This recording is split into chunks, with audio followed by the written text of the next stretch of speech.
제가 사회를 맡았기 때문에 첫 번째 발표를 하실 우리 김영록 강원대 교수님께서 부처별 명단 공표제도 운영 현황에 대해서 발표를 하시겠습니다. 좀 인사 좀 드리시죠. 줌 회의지만은. 반갑습니다. 네, 강원대학교 행정학과의 김영록이라고 합니다. 예, 반갑습니다. 예, 좋은 발표 부탁드리겠습니다. 자, 두 번째 발표는 우리 가톨릭대 신행기 교수님이 명단 공표 제도 언론 보도 분석에 대해서 발표를 하시겠습니다. 예, 인사드리시죠. 안녕하세요. 신영기입니다. 예, 반갑습니다. 네, 시간 내주셔서 고맙습니다.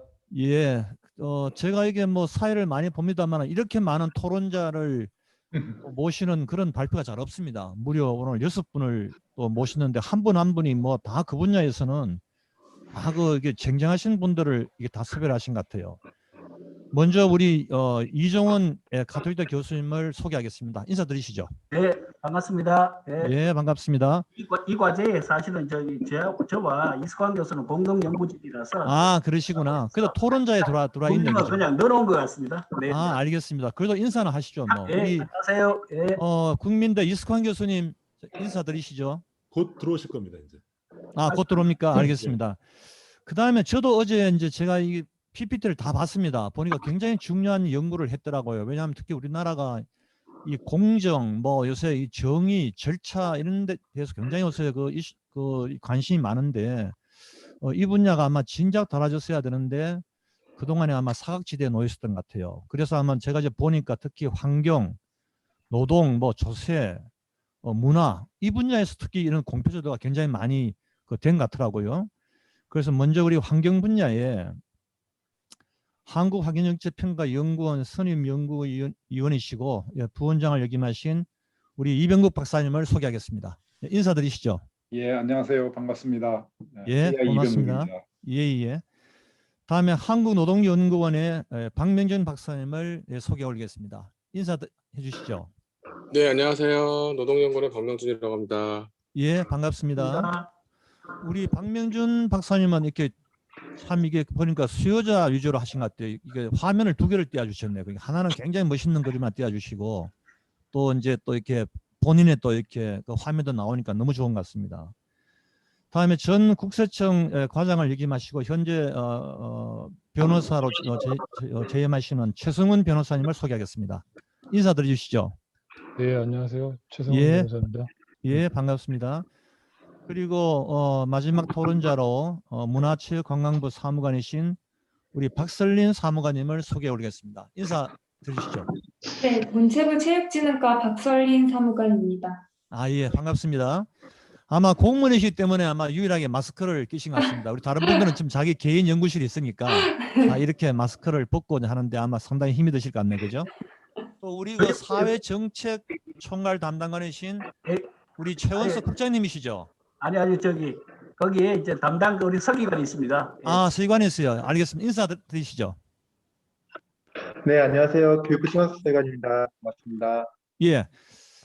예, 반갑습니다. 제가 아마 듣기로 우리 이정원 교수님께서 아마 이걸 아마 12시 전에는 아마 이걸 마쳐야 되는 것 같습니다. 그래서 우리가 시간 제약을 받기 때문에 일단 발표자 분께서는 좀 간단하게 발표해 주시고요. 오늘은 토론을 많이 듣는 게 중요하기 때문에 발표자 선생님께서는 제가 생각할 때 한 30분 정도 발표자 한 분당, 물론 더 일찍 끝내시면 더 좋고, 그렇게 해서 이제 토론자 선생님들한테 좀 많은 이렇게 토론할 수 있는 기회를 드리는 걸로, 그 시간 제약을 두지 않겠습니다. 토론자 선생님들한테는 발표자 선생님만 30분 정도 발표를 해주시기를 부탁드리고요. 저는 사회를 맡은 현재 가톨릭대학교 행정학과에 있고요. 제가 2014년부터 17년까지 제가 한국환경정책평가연구원 원장을 역임하면서 제가 아마 저도 이 환경 분야에서는 제가 어제 읽어봤습니다만은 우리 이병국 박사님 말 잘 아시겠지만은 저도 좀 생각나는 그런 부분이 있으면은 조금 토론을 제가 조금 이렇게 참여를 할까 그렇게 생각을 하고 있습니다. 그럼 먼저 우리 첫 번째 발표자이신 김영록 교수님께서 부처별 명단 공표제도 운영 현황에 대해서 발표를 부탁드리겠습니다. 시작해 주시죠. 예, 먼저 화면 공유를 좀 하겠습니다.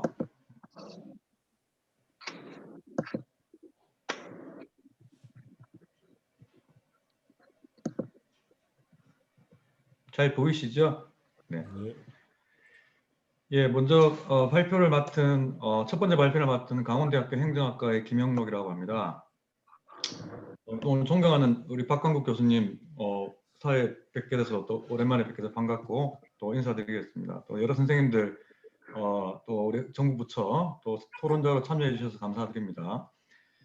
자, 우리 이 연구는 이제 우리 이종원 교수님께서 모두에 말씀을 주셨듯이 이제 사실은 교육부가 사회부총리로서 사회 정책에 대한 총괄 부처의 역할을 하고 있는데 정부가 다양한 이제 사실은 부정적이든 긍정적인 주로 부정적인 거겠죠. 근데 사회 정책 관련된 명단 공표제를 운영하고 있습니다. 그래서 현황 분석이 상당히 중요한 연구이기도 하고요. 그래서 이제 제가 이제 차차 말씀을 드리겠지만 이거에 대한 정부 부처마다 좀 각기 다른 기준들 여러 가지 이제 상이한 또 어떤 기준들을 운영하고 있기 때문에 이거에 대한 적절한 가이드라인을 제시하는 것이 사실은 좀 중요한 연구 과제의 역할이다 이렇게 이해하시면 될 것 같습니다.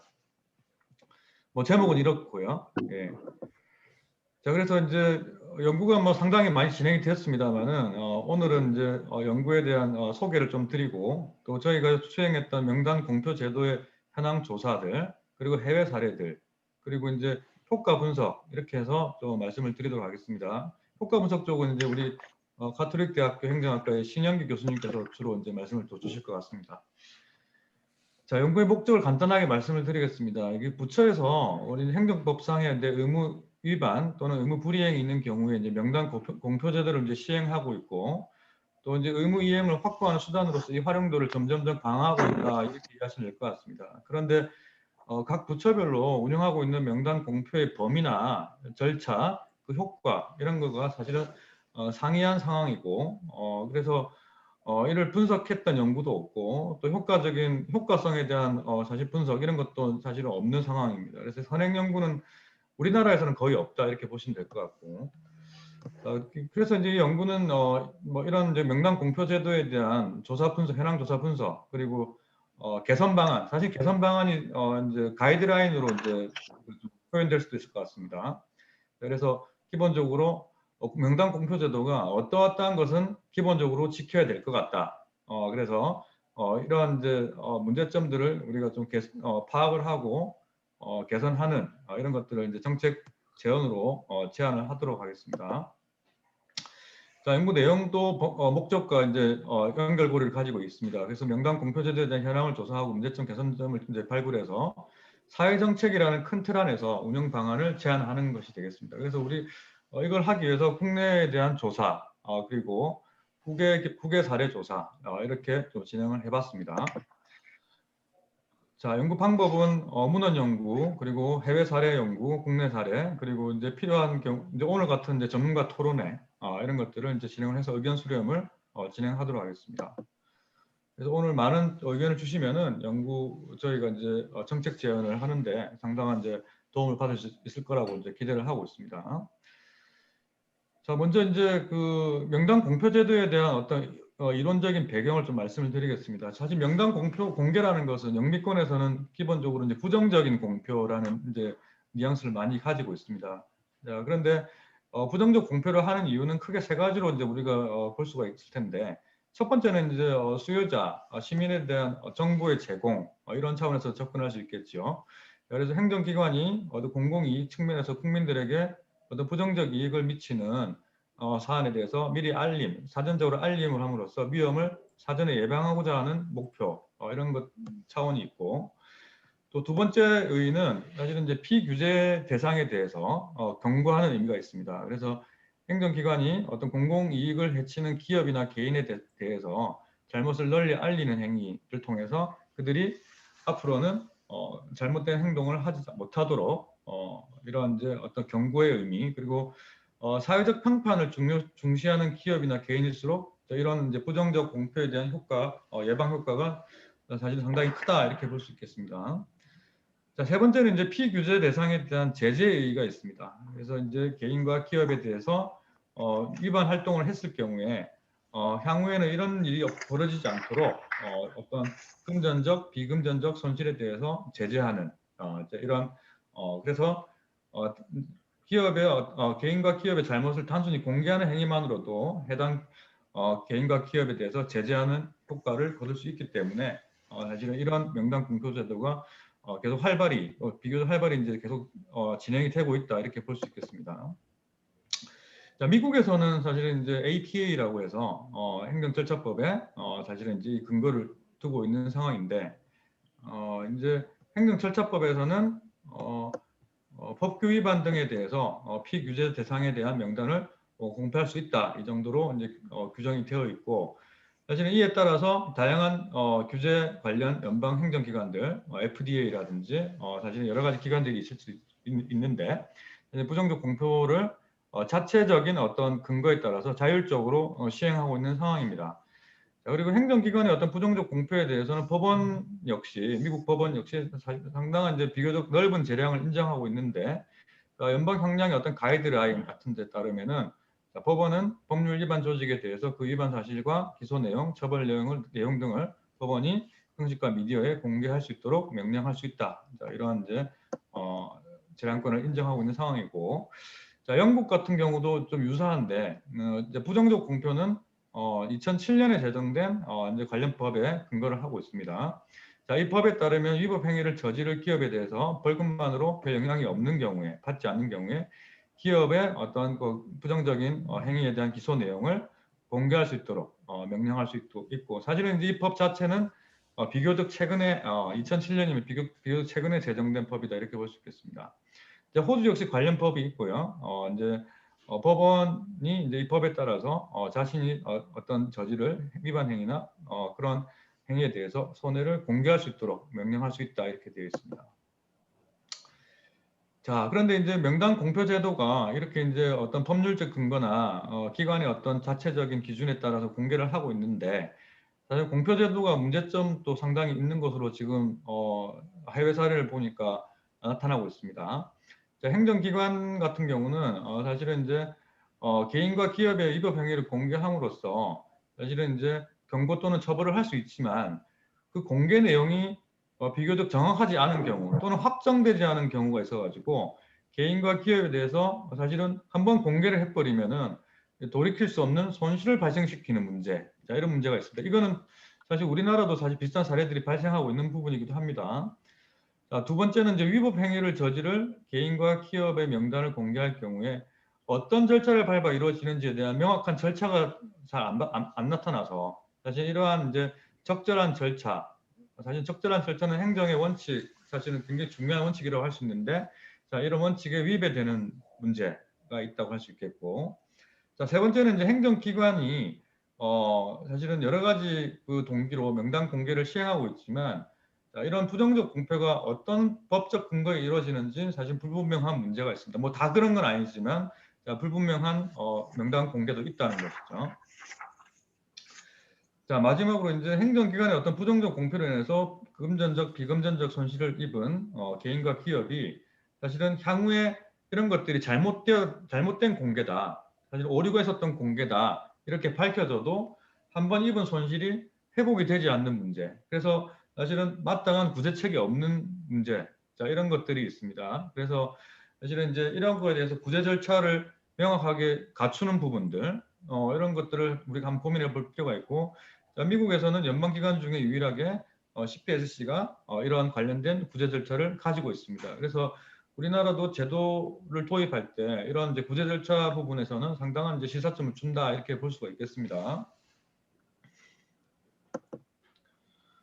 자, 이처럼 이제 부정적 공표가 이제 여러 가지 문제점을 가지고 있음에도 불구하고 행정기관들이 더욱 빈번하게 사실은 부정적 공표를 시행하는 이유는 여러 가지가 있을 수 있는데, 사실은 이제 우리 규제기관 입장에서는 이 부정적 공표가 비교적 확실하고 아주 이제 비용이 덜 드는 간편한 규제 수단이기 때문에 이런 정책 수단을 주로 많이 사용하고 있다 이렇게 볼 수 있겠습니다. 그래서 이제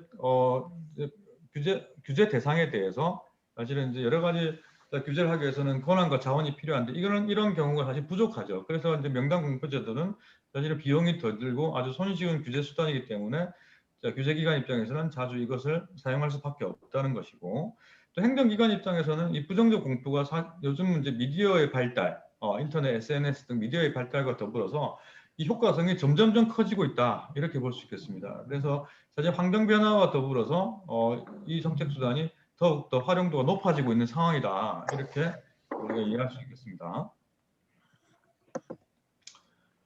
자, 명당 공표제도의 개선 방향은 사실은 여러 가지로 논의는 되고 있습니다. 미국에서도 이제 아까 말씀드렸던 어떤 구제 절차라든지 회복할 수 없는 피해가 발생했는 경우 또는 절차에 대한 문제 이런 어떤 여러 가지 차원에 대해서 개선책이 여러 가지 논의가 되고 있긴 합니다. 자, 그래서 사실은 이제 뭐 사실 학자들의 연구가 많이 부족한 영역이긴 한데 이제 갤런이라는 사람이 이거에 대해서 이제 지적한 논문이 있고 미국 의회가 사실은 권고안을 발표하긴 했습니다. 근데 사실 뭐 보시면 알겠지만 상당히 이제 두루뭉실합니다. 이것도 행정기관이 부정적 공표를 시행하는 데 있어서 적절한 가이드라인을 만들 것 그리고 가이드라인에 어떤 내용을 어떤 절차에 따라 공표할 것인지를 명확하게 할 것 그리고 마지막으로 잘못된 공표로 인해 피해가 발생할 경우 이를 보상할 방법과 절차를 마련할 것 뭐 이 정도의 어떤 권고안을 제시한 바 있습니다. 자, 그래서 이제 명당 공표 제도가 이제 뭐 영미권에서는 사실은 뉴미디어 환경 변화에 따라서 정보의 전파가 굉장히 빠르기 때문에 자, 이러한 어떤 잘못된 명당 공표의 경우 부정적 결과가 더 커질 수도 있고 자, 그래서 우리나라도 사실은 미국의 어떤 권고안 이런 것들을 사례를 참고해서 명당 공개에 따른 어떤 관행을 점검하고 부정적 결과를 최소화할 수 있는 대안 마련 이런 것들은 좀 필요한 부분이다 이렇게 정리할 수 있겠습니다. 자, 우리나라 이제 현황을 한번 제가 말씀을 드리겠습니다. 이제 저희가 이제 자체적으로 조사한 것도 있고 교육부 협조를 받아서 사실은 이제 명당 공표 제도를 받은 것도 있는데 오늘은 이제 교육부 자료를 중심으로 해서 이렇게 자료를 좀 소개해 드리겠습니다. 자, 이제 사회부처는 뭐 여러 가지 12개 기관들이 있는데 사실 한 7개 부처에 한 28개 대상 명당 공표 제도를 중심으로 한 분석을 해봤습니다. 자, 교육부의 경우는 이제 유아교육법 관련된 유치원 공표제도 사실 많이 언론에서 많이 여러분들 이제 보셨을 겁니다. 그래서 이제 사실은 관련된 누리 과정에 규정된 어떤 이제 급식이라든지 여러 가지 절차를 지키지 않는 유치원들을 우리가 공개하는 것들이 있었고요. 또 이제 고액 부정 청구 행위자 뭐 이런 제도를 운영하고 있습니다. 행안부 같은 경우는 주로 지방세 관련된 것들, 이제 지방세 체납에 관련된 것들, 그리고 지방행정제재 부과금에 대한 이제 고액 상습 체납자 이런 이제 2개 제도가 있고 복지부 같은 경우는 이제 노인복지시설 뭐 상당히 복지부는 상당히 많습니다. 그래서 이제 장기 요양기관 위반 사실 공표 등 10개 제도죠. 환경부 같은 경우는 이제 먹는물 관리법 위반 사업장 공표, 뭐 폐기물 수출입 위반 공표 등 또 5개 제도가 운영되고 있습니다. 자, 고용노동부도 고용산재보험료 상습 체납자들 그리고 고용개선조치 미이행 사업주들 비롯해서 한 7개 제도가 운영되고 있습니다. 그래서 이제 우리 사회부처에서는 복지부, 환경부, 고용부가 상당히 이제 많은 명당 공표 제도를 운영하고 있다 이렇게 볼 수가 있습니다. 자, 그리고 이제 문체부하고 여가부도 각 한 개의 명당 공표 제도를 운영하고 있는 것으로 이제 파악이 되고 있습니다. 상세한 내용은 이제 관련 표를 참고하시면 될 것 같습니다. 일일이 제가 말씀을 안 드리고 PPT를 이렇게 넘겨가면서 이렇게 보시면 될 것 같습니다. 자, 이렇게 복지부, 환경부도 상당히 많이 있죠. 자, 주로 이제 규제 정책을 많이 하기 때문에 그런 것으로 이제 파악이 되고 고용노동부도 마찬가지입니다. 문체부 같은 경우는 문화예술기획업자에 대한 불공정 행위의 시정 조치를 명령받은 경우 사실을 공표할 수 있다 이렇게 되어 있고요. 여가부도 양육비 채무 불이행 시 명단을 공개한다 이렇게 되어 있습니다. 자, 그래서 명단 공표제를 운영하는 이제 그 부처에 대해서 이렇게 이제 현황을 파악을 해봤는데요. 자, 이제 저희가 이제 여러 가지 차원에서 한번 이렇게 분석을 해봤더니 이제 명단 공표제도의 운영 기간을 먼저 한번 말씀을 드려보면은 자, 이렇게 명단을 공표하는 것도 여러 가지 기간이 있을 수 있고 자, 1년을 뭐 공개할 수도 있고 뭐 장기적으로는 뭐 10년 이상 공개할 수도 있고 뭐 이렇게 여러 가지 이제 우리가 사실 가정이 가능한데 자, 그렇게 봤더니 이렇게 보니까 1년 미만이 2개 그리고 1년에서 3년 정도가 9개 4년에서 6년 정도 공개하는 게 한 7개 정도 그리고 7년에서 9년 공개하는 게 한 5개 제도가 있고요. 자, 10년 이상 공개하는 제도도 한 5개 제도가 있습니다. 상당히 이제 장기간 이제 공개하는 거라고 볼 수 있겠죠. 자, 이것은 뭐 여러 가지 이제 뭐 낙인 효과라든지 여러 가지 이제 뭐 효과성을 기대할 수는 있지만 또 사실은 부정적인 또 효과도 부정적인 영향도 있다고 봐집니다. 너무나 장기간에 이제 정부가 이렇게 돌아다닐 경우에 이제 개인이나 기업이 입을 수 있는 피해들, 자, 이런 것들을 우리가 또 생각할 수도 있겠죠. 그래서 뭐 사안마다 좀 경중이 다를 수는 있겠지만은 기본적으로 명단 공표제도 운영 기간에 대한 가이드라인이 필요하지 않을까 생각이 듭니다. 그래서 상당히 이제 우리가 뭐 쉽게 말해서 이제 오늘 변호사님도 계시고 그렇지만 이제 부정적 행위를 했던 그 행위의 경중을 좀 따져가지고 자, 우리가 명단 공표제도 알 권리, 자, 이거 국민의 알 권리를 적절히 조화시키는 문제들 상당히 이제 중요한 이슈가 될 것 같다는 생각이 듭니다. 자, 그리고 이제 그 명단 공표제도 공표 주기인데요. 공표 주기가 명시가 되어 있는 경우가 있고, 자, 명시가 되어 있지 않은 경우가 있습니다. 이제 그래서 우리가 뭐 1년에 한 번 공표할 것인가, 또는 뭐 6개월에 한 번 공표할 것인가, 주기가 되겠는데, 자, 그래서 28개 제도 중 4개 제도가 주기를 명시를 했고, 4개 제도 외에는 그 주기가 명시가 되어 있지 않습니다. 자, 그러면은 이제 주기 뭐 이게 이제 부처마다 주기가 명시가 되어 있지 않은 경우는 예측이 가능하지 않다는 문제가 있겠죠. 그래서 이제 그 예측 가능성에 대한 제도의 투명성 문제라고 볼 수도 있는데, 자, 이런 것들은 반드시 사실 개선이 필요한 부분이 아닐까 생각이 듭니다. 자, 명시가 되어 있는 4개 제도 같은 경우는 모두 매년 공표한다 이렇게 되어 있습니다. 자, 명단 공표제도 공표 시기인데요. 자, 이것도 사실은 명단 공표제도 공표 시기를 명시한 경우는 2개 제도로 나타났고요. 나머지 26개 제도는 공표 시기가 나타나 있지 않습니다. 그러면 이제 뭐 이게 12월에 공표될 수도 있고, 1월에 공표될 수도 있고, 뭐 한여름에 공표될 수도 있고 다르다는 거죠, 그죠?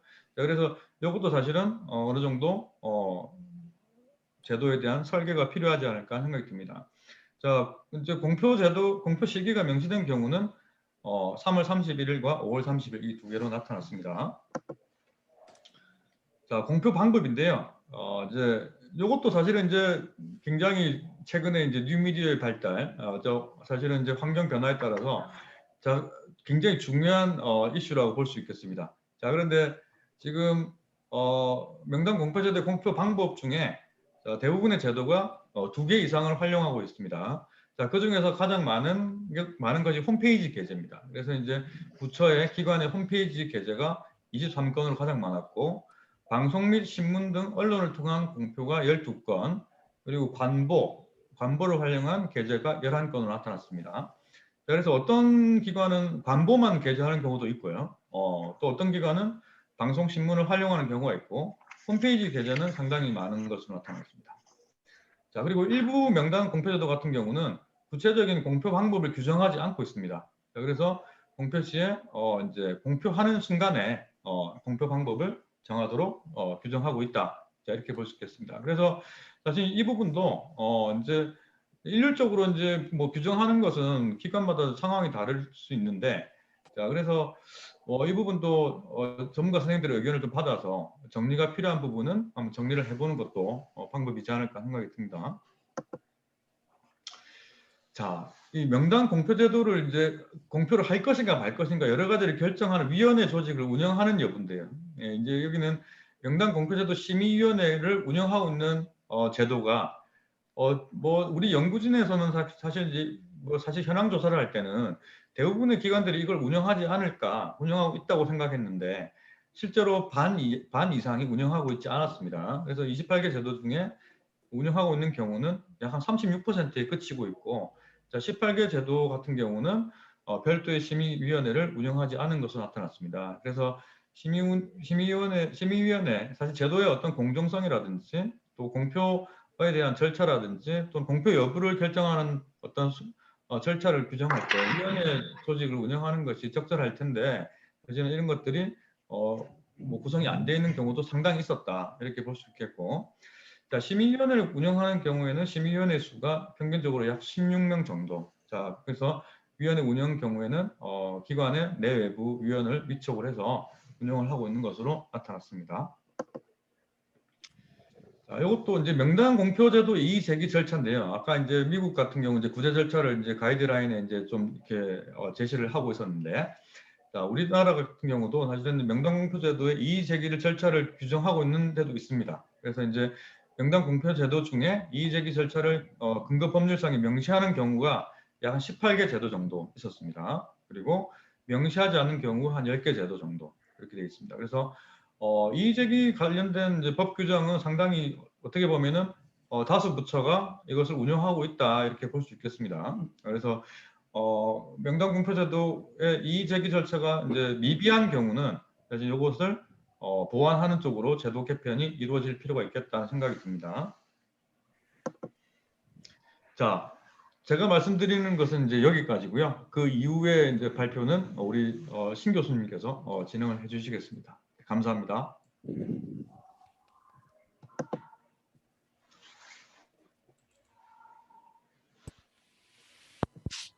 교수님께서 아주 시간을 정확히 잘 맞춰주신 것 같습니다. 한 3분 일찍 끝내주셨네요. 그래서 우리 아마 신영기 교수님이 아마 3분을 더 쓸 수 있습니다. 그래서 33분까지는 쓸 수 있으니까 그 전에 맞춰주시면 더 좋고, 그래야만 우리 더 많은 토론자 분들의 얘기를 들을 수 있기 때문에 우리 신 교수님 두 번째 발표 좀 부탁드리겠습니다. 예, 고맙습니다. 그 가톨릭대 신현기입니다. 그 김용록 교수님께서 현황에서 말씀 잘해주셨고, 저희는 제가 발표할 거는 이제 이 명단 공표 제도가 어떤 효과를 거두는가 이런 것들에서 좀 말씀드리겠습니다. 이게 이제 명단 공표를 이제 우리가 보통 정책 수단이라는 관점으로 볼 수 있습니다. 보통 이제 우리가 어떤 법률을 위반한 어떤 기업 뭐 이런 것에 대해서 우리 규제를 한다고 했을 때 이 규제 신 교수님 네. 공유가 안 돼. 화면 공유가 지금 안 되네요. 공유 안 됐습니까? 예, 예. 잠깐만 한 번 더 봐주시죠. 예, 예. 됐습니다. 됐습니까? 예. 예, 오케이. 아까 건데. 효과 그래, 분석. 됐습니다. 그럼 됐습니다. 예, 예. 효과 분석. 예, 잘 예, 되고 예. 있습니다. 예. 그래서 이제 보통은 우리가 하는 방법이 이른바 규제를 하는 강압적인 방법을 쓰는 방법이 있는 거죠. 뭐 구속을 시킨다든지 뭐 그렇게 하는 거. 그리고 이제 인센티브를 주는 방법이 있죠. 이렇게 뭐 가령해서 규율을 잘 따르면은 뭐 경제적인 인센티브를 주는 이런 방법이 있고, 또 하나는 이제 어떤 대책 기관을 만드는 이런 방법이 있는데, 이 명단 공표 제도는 사실은 정보에 기반한 겁니다. 정보에 기반해서 이걸 널리 알려가지고 어떤 명예상의 손실을 줘서 순응하게 만드는 이런 제도를 볼 수 있습니다. 그래서 이 명단 공표 제도가 잘 작동하냐는 그래서 두 가지 관점을 볼 수 있어요. 궁극적인 목적은 결국은 관련 규정을 따르게 함으로써 국민의 후생이 증진됐느냐 뭐 이런 관점 보겠지만은, 그 중간 과정으로서 이제 정말 개선이 이루어졌는가 이런 것도 이제 중요한 어떤 효과성 측면이 될 거고, 또 한편으로는 이게 널리 알려서 명예훼손 혹은 어떤 그런 걸 목표로 하기 때문에 얼만큼 많이 퍼블리시티가 됐는가, 이게 중요한 어떤 중간 산출물이라 할 수 있는데, 그런 면에서 저희는 이제 효과 분석을 조금 손쉽고 이제 자료 획득이 용이한 어떤 언론 보도를 중심으로 좀 효과 분석을 해봤습니다. 그래서 어떻게 했냐면요, 지난 10년 동안, 그러니까 2011년부터 2021년도까지 이른바 주요 일간지, 그러니까 조선일보부터 보통 한겨레 신문, 언론 보도에서 보통 이 5개 신문을 주요 일간지를 보는데, 여기에서 이제 명단 공표, 명단 공개 이런 키워드를 넣어가지고 기사를 다 추출해냈습니다. 추출해내가지고 그 중에 이제 이 수집된 기사가 훨씬 많은데, 이게 관련 없는 내용을 제거하고 명단 공개와 관련된 이 기사만 추렸더니 그게 97개였습니다. 그래서 이런 식으로 이제 97개의 기사를 이제 저희가 지난 10년 동안 이제 분석을 한 거라고 생각하시면 됩니다. 그래서 내용을 보시면요, 첫 번째는 그 추이를 보시면은 이제 여기에 그래프가 같습니다. 이제 보통 항상 이제 4-5개의 기사는 나오고 있는 형국이고요. 특히 이유는 정확히 알 수 없는데 2016년도부터 좀 기사가 많이 늘어나고 있습니다. 이거는 여러 가지 이유가 있을 텐데, 이제 우리 정부 기관들이 관련 제도들을 손쉽게 도입할 수 있으니까 한 이유인지 아니면은 뭐 관련 사건이 많은지 이거 정확한 내용은 저희도 모르겠습니다. 그러면 어떤 내용이 보도됐는가를 보시면요, 저희가 이제 코딩을 해봤습니다. 내용 분석을 해서 코딩을 해봤는데, 어떤 내용들이 97개 기사 중에서 어떤 내용이 많은가 봤더니 가장 많은 거는 세금 체납에 대한 겁니다. 그러니까 세금 체납자들의 명단 공개를 우리가 이제 국세청 같은 데서 많이 하지 않습니까? 그래서 그런 기사가 가장 많습니다. 그리고 세금 체납은 국세청도 많이 하고 지방세일 경우에는 지자체, 그다음에 행안부도 이런 명단 공개 많이 하더라고요. 그래서 그 기사가 가장 많고 거의 절반 이상이고요. 그다음에 최근에 이제 사회적 이슈가 되는 이제 양육비 미지급자에 대한 명단 공개. 이제 이거 여가부에서 많이 이거는 이슈성이 크니까 아마 많이 하는 것 같아요. 보도가 된 것 같아요. 그다음에 많은 게 여성고용 저조기업 명단 공개. 이거는 이제 고용노동부랑 관련돼 있는데 이 기사도 많이 나왔고 역시 고용노동부랑 관련된 임금체불에 대한 기사도 많습니다. 그다음에 이제 복지부랑 관련된 의료비 부당 청구 의료기관 혹은 개인에 대한 명단 공개 이런 것들도 기사에 종종 나옵니다. 그러니까 실제 운영되는 것과 또 기사화되는 것도 다른 문제거든요. 기사화되는 건 좀 사회적인 이슈성이 있고 현저성이 있을 때 이제 기사가 되는데 이제 적어도 기사에 보도되는 건 이런 것들이 좀 많이 나오고 있더라. 그래서 이제 이런 기사 현황이 이렇고요. 그다음에 가장 많이 됐던 세납 체납 기사 보도 추이를 봤더니 거의 매년 일정하게 나오고 있는 걸 알 수 있습니다. 그러니까 이게 어떤 사회적인 공분을 자아나기도 쉽고 사람들한테 이제 관심도 많이 끄니까 이제 이런 기사는 이제 매년 나온다고 볼 수 있는 거죠. 그러면 이제 정부 부처별로는 이제 어떻게 보도되는가 봤더니 가장 많은 곳은 역시 국세청입니다. 아까 세금 체납 관련 보도가 많았기 때문에 국세청이 가장 많습니다. 그 다음에 고용부도 관련 기사가 명단 공개 관련 기사가 많습니다. 그러니까 고용부가 이제 이게 운영하는 이제 명단 공개 제도가 많기 때문일 텐데 가령해서 뭐 임금체불이라든지 혹은 뭐 직장 어린이집 미설치라든지 관련 규정을 지키지 않는 어떤 기관이나 조직에 대해서 이렇게 명단을 공개함으로써 이제 제재할 일이 많다고 볼 수 있는 거죠. 지자체도 많습니다. 지자체는 아까 얘기했듯이 지방세 체납과 관련돼서 명단 공개하는 경우가 굉장히 많습니다. 그리고 복지부도 이제 그 양로원, 그러니까 요양원이라든지 어린이집이라든지 이제 이 관리하는 어떤 섹터들이 많으니까 아무래도 명단 공개를 통해서 규제를 하는 경우가 많았던 것으로 짐작되고 있습니다. 그래서 상위 3개를 뽑으면 이제 국세청, 고용부, 지자체죠.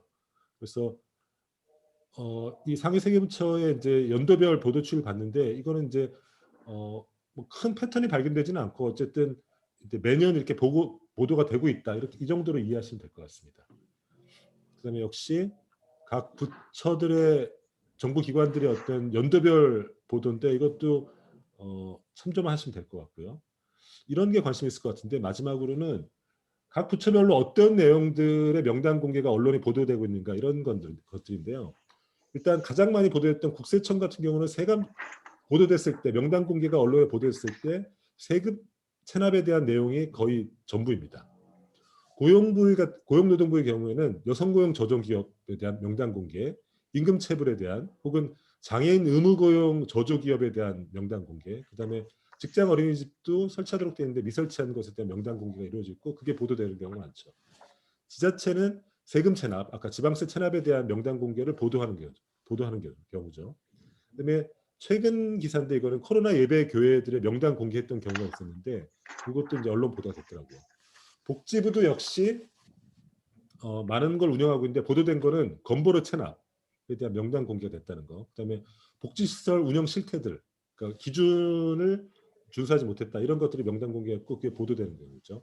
그다음에 어린이집 운영하는 어떤 개인들의 부정수급 문제, 그다음에 요양원의 부당 청구, 그다음에 병원의 경우에 이제 의료비 부당 청구 이런 것들이 이제 명단 공개됐고 이게 언론 보도 많이 되는 거죠.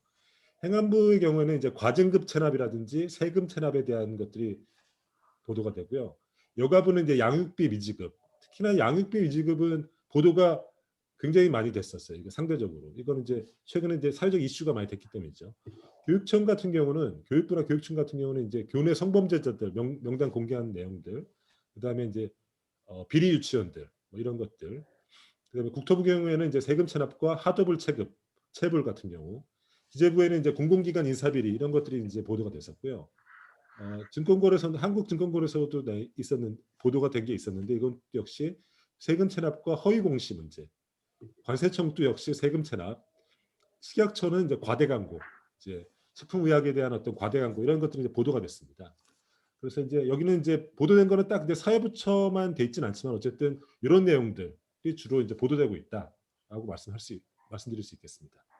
그래서 이제 제가 뭐 제 파트는 아니지만 이제 소개를 말씀드리면은 아까 김영록 교수님이 이제 잘 설명해 주셨다시피 우리가 이제 다양한 부처들이 이제 다양한 명단 공표 제도를 운영하고 있는데 아까 보시면 아시겠지만 표준 모델이 없었기 때문에 공표 주기, 공표 시기, 그리고 공표 방법, 그 다음에 게재 기간, 그 다음에 공표됐을 때 심의위원회를 그러니까 듀 프로세스를 두는지 여부, 그 다음에 어떤 명단 공표가 됐을 때 잘못된 공표이거나 혹은 어떤 개선이 이루어졌을 때 소명할 기회가 있고 그 피해를 회복할 절차가 있는가 이런 기준으로 봤을 때 굉장히 다양하고 그래서 이제 조금 그게 문제의 소지가 있을 수 있겠다. 그래서 표준 모델 획일적으로 하는 건 문제가 없지 그런 건 문제가 있을 수 있지만 적어도 어떤 가이드라인이라든지 명확한 기준 정도는 마련하는 것이 필요하지 않겠는가 뭐 이런 생각을 해봤습니다.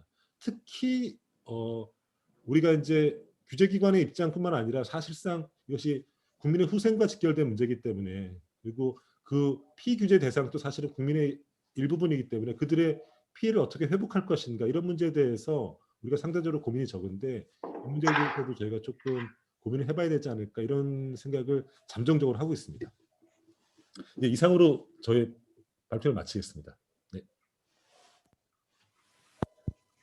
이 교수님께서 우리 토론자 선생님들이 많은 토론을 하라고 시간을 이렇게 많이 또 할애해 준 것 같습니다. 예, 감사드리고요.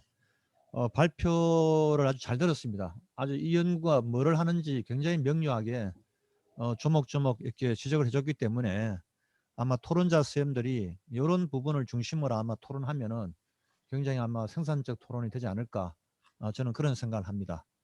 그럼 먼저 순서대로 우리 먼저 환경 분야에 이병국 박사님부터 무제한 토론 시작해 주시죠. 예, 감사합니다. 오늘 뭐 저로서는 이제 그 공표제도에 대해서 제도화가 돼 있는 그 내용을 듣게 돼서 좀 배우는 시간이 됐던 것 같습니다. 근데 환경 분야에서도 이런 일이 많이 벌어졌고, 뭐 특히 가습기 살균제 같으면 지난 10년간에 가장 사회적으로 이제 떠들썩했던 그 문제고 실제로 후 피해도 엄청났기 때문에 이런 것에 이제 해당이 된다고 생각합니다.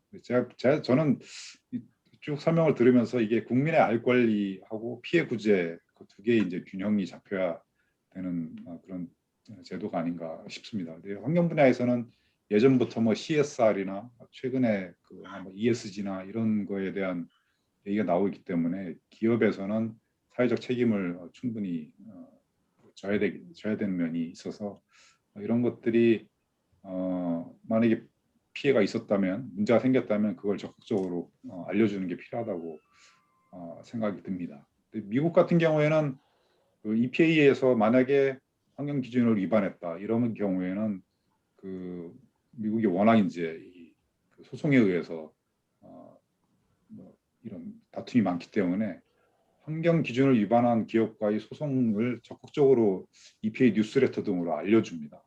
그래서 뭐 이번에는 우리가 이겼다, 뭐 이번에는 뭐 우리가 졌다, 뭐 이런 것들을 알려주고 있어서 이런 것들이 환경하는 면에서는 피해를 입은 그 면에서는 필요하다고 생각이 되고 환경부 같은 경우에 이번에 그 언론 분석을 하시면서 키워드를 그 뭐 공표 명단 공표로 이렇게 검색하셨는데 가습기 살균제 같은 경우에는 아마 그 명단 공표를 했다고 언론보다 여럿이 있는데 이 제도에 의해서 그 아마 안 됐을 수도 있을 것 같습니다.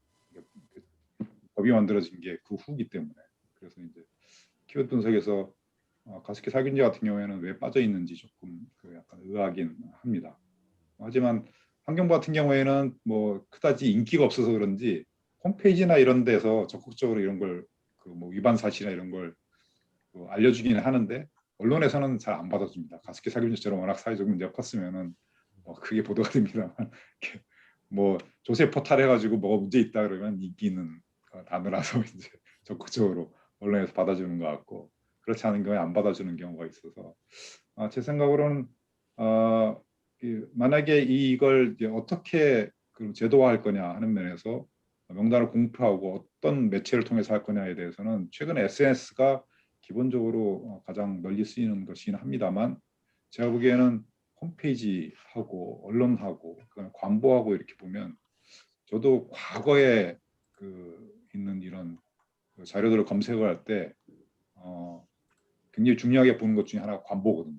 관보만큼은 계속 기록이 남기 때문에 기본적으로 이런 관보라는 게 일종의 행정적 절차 시스템 알리는 과정이기도 해서 그걸 기본적으로 활용을 하고 그걸 이제 다른 방법으로 하는 이런 방식을 택하면 어떨까 싶기도 하고, 행정부 같은 경우에는 제가 심의위원회 중에 정보공개 심의위원회를 계속 담당을 했었는데 만약에 여기 환경부 같은 경우에 5개 법령에서 이런 부패제도를 운영하지만 실제로 이런 것들을 갖다 각 과에서 뭐 대변인을 통해서 이렇게 언론에 알리거나 하는 게 쉽지 않습니다. 그래서 기본적으로 행정 프로세스상에서는 모든 부처가 정보공개 심의위원회 제도를 가지고 있기 때문에 절차를 이렇게 마련할 때 정보공개 심의위원회하고 어떻게 조화를 이룰 건지 아니면 그 안에 포함될지 이렇게 하면 아마 그 전체 부처에서 생기는 모든 정보가 거기서 심의가 되는 그런 채널이 일원화되는 효과가 있지 않을까, 그런 생각을 해봤습니다. 네, 제 의견은 이 정도입니다.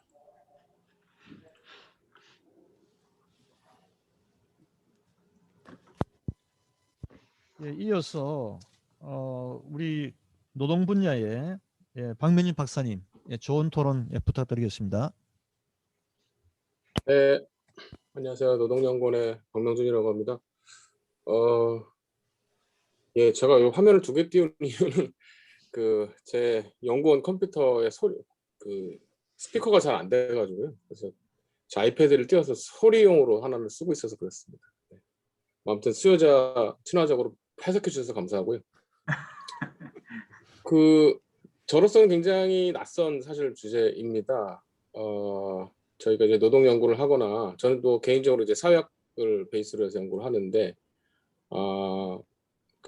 굉장히 뭐 새로운 영역이긴 한데요. 뭐 행정학에서는 굉장히 또 익숙한 주제일 수도 있겠다 생각을 합니다. 그러면서도 또 여러 가지 생각들을 많이 불러일으키게 만든 흥미로운 저는 연구 같습니다. 제가 이제 이해하기로는 결국은 이제 이런 시도라는 거는 국가가 사실은 이제 공익을 위해서 법률을 위반한 어떤 사회적 주체들에 대해서 그들의 어떤 정체성, 개인적인 정체성을 사실 이제 공개함으로써 결국 이제 법률을 지키고 정책적인 방향으로 이렇게 유도를 해 나가기 위한 사실 이제 그런 수단으로 이런 방안을 쓰는 거에 대해서 그것이 갖는 여러 가지 정당성과 효과와 이런 것들을 이제 논의하는 그런 연구라고 지금 제가 이해를 하게 되는데요.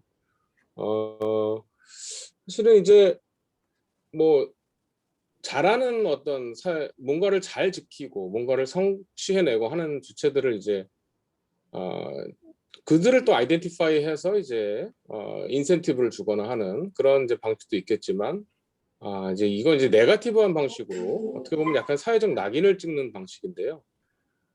그거에 대해서 사실은 이제 뭐 당사자라면 누구나 명백하게 이 사람은 법을 위반했고 잘못했다 사실은 그리고 행정 당국에서 보기에 이거는 명확하다라고 하면은 이제 뭐 객관적으로 사실 그게 이렇게 다 공유된다면은 모르겠는데 사실 이제 그 객관성이라는 것 자체가 어떻게 보면은 모호할 수가 있죠. 그 법률의 어떤 위반 여부라든지 정도라든지 이런 부분에서 또 굉장히 차이가 있을 수 있는데 이런 거를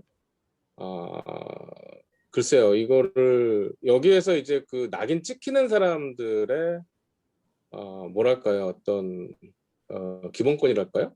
사실 이제 이런 부분에 대해서도 우리가 고민을 하게 되는데 이제 그럼에도 불구하고 이런 행위를 통해서 얻을 수 있는 어떤 효과가 크기 때문에 공익적인, 그래서 이걸 통해서 예방을 하거나 법률을 지키도록 유도하는 쪽으로 이렇게 가는 게 효과가 있다고 이제 믿기 때문에 사실 이걸 서슴지 않고 사실 또 하는 거잖아요. 근데 아까 이제 저는 잘 몰랐는데 이런 부분들에 있어서 그 기본적인 어떤 원칙이나 법률적인 기반이나 이런 것들이 사실 굉장히 미흡하다. 이제 이런 얘기를 듣고서 이게 참 굉장히 논란의 여지가 있겠다. 이런 생각이 사실 듭니다. 이게 예를 들면 이제 그 정부 부처의 어떤 담당 어떤 정책을 이끌어가는 어떤 그 단위에서 사실은 이제 많은 그 판단의 단위들이 근거들이 그들에게 사실 이제 가버리는 건데, 그랬을 때 판단의 기준이나 이런 것들이 사실 굉장히 애매할 것 같고, 또 다른 측면에서 무엇보다도 저는 이제 아까 이제 고용노동부 같은 경우에 나온 이제 사례들을 소개시켜 주셨는데, 사실 고용노동부 같은 경우는 다루는 의제들이 굉장히 넓습니다. 이제 노사관계나 노동기본권에 관한 이슈부터 해가지고 여러 가지 정부에 하는 여러 가지 뭐 고용 서비스 영역들 굉장히 다양한데, 근데 의제마다 사실 좀 성격이 좀 다를 것 같아요. 그리고 어떤 의제와 관련돼 가지고 뭔가 이제 정부의 눈밖에 난 내지는 법률을 명확히 위반한 주체들을 선별을 해가지고 이거를 이제 공표하느냐가 사실 그 자체로 어떻게 보면 굉장히 정치적인 의미를 사실 갖습니다. 이제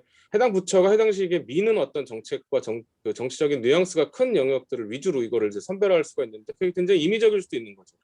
그렇기 때문에 어떤 정책 아젠다를 어떤 원리를 가지고 실렉트 해내는 그 실렉션 메커니즘에 대한 일정한 저는 가이드라인이 좀 필요하지 않겠나라는 생각이 확실히 들고요. 그게 이제 안정적으로 진행되기 위해서는. 그다음에 또 하나는 궁극에 이렇게 했을 때 과연 효과가 어떻게 피드백 될 수 있냐는 문제를 사실은 저는 또 고민해야 된다고 생각합니다. 아까 뭐 가스켓살균님 말씀도 하셨는데, 어떤 정책 영역은 이제 뭐 이런 정도로 해봐야 그냥 뭐 관보에 게재되든 어디 언론에 조금 나오든 그거 그렇게 이제 나오는 게 그 법률을 위반하는 것보다 비용이 뭐 적을 수도 있죠. 그래서 이제 뭐 기업 입장에서는 굳이 약간 소위 말해서 솜방망이식의 어떤 이런 정책 행위가 될 수 있거든요. 그렇다면은 어떤 아젠다를 어떤 정도 피드백을 우리가 기대를 하면서 이걸 할 것이냐에 대해서, 특히 그걸 공표하는 채널이라든지 또